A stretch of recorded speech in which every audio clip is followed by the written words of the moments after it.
I don't think the modern internet is dangerous because it lies. Lies are obvious. They create friction. They invite resistance. What worries me is something quieter. The internet doesn't fight me anymore. It doesn't challenge me. It doesn't misunderstand me. It agrees. Not aggressively, not suspiciously, gently. And that's new. There was a time when being online meant friction. You said something, and someone disagreed. Hard, messily, sometimes unfairly. But disagreement forced you to think, to sharpen your position, to defend it, or abandon it. Today, that tension is disappearing, not because people suddenly became nicer, but because agreement is profitable. Algorithms don't optimize for truth. They optimize for engagement, and nothing retains attention better than comfort. Disagreement creates exits. Agreement creates loops. So the system learned something simple. If you reflect people back to themselves, they stay. You don't need to convince them. You don't need to manipulate them. You just need to confirm them. That's why everything feels so tailored now. The tone, the timing, the wording. It's not random.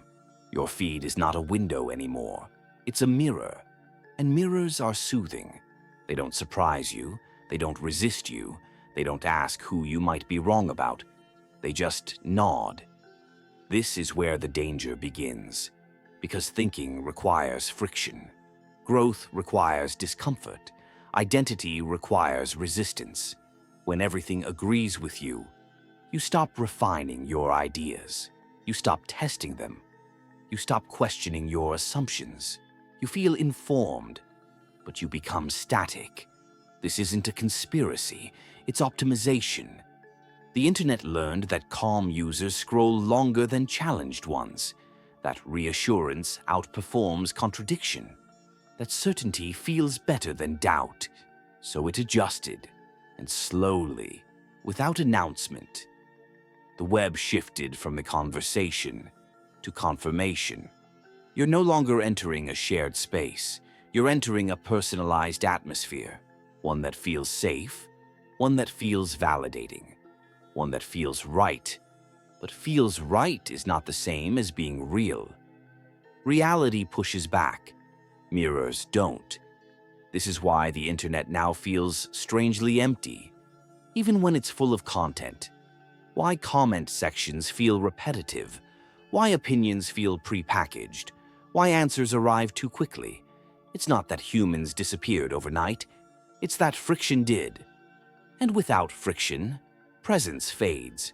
When everything responds smoothly, you start wondering, am I communicating with another mind? Or with a system completing a pattern?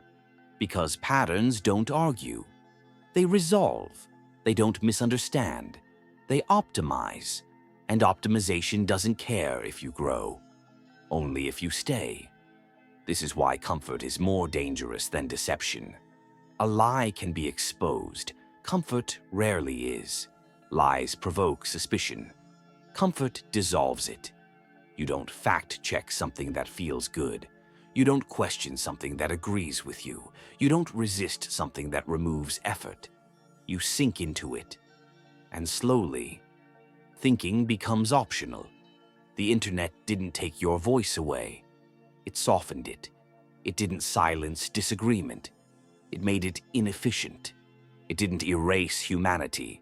It made it unnecessary. That's why this moment feels unsettling, even when nothing is obviously wrong.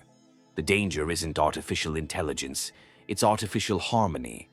A world where nothing pushes back, where nothing interrupts you, where nothing forces you to ask uncomfortable questions. A world perfectly shaped to your preferences will never expand you, only reflect you. And a reflection, no matter how accurate, is still empty. So the real question isn't whether the internet is dead, it's whether we're willing to tolerate discomfort again, whether we still value resistance, whether we still want to be challenged, whether we still want to change, because a system that comforts you endlessly will never ask you who you could become, and a mirror will never tell you what you don't want to see. Stay curious. Stay human.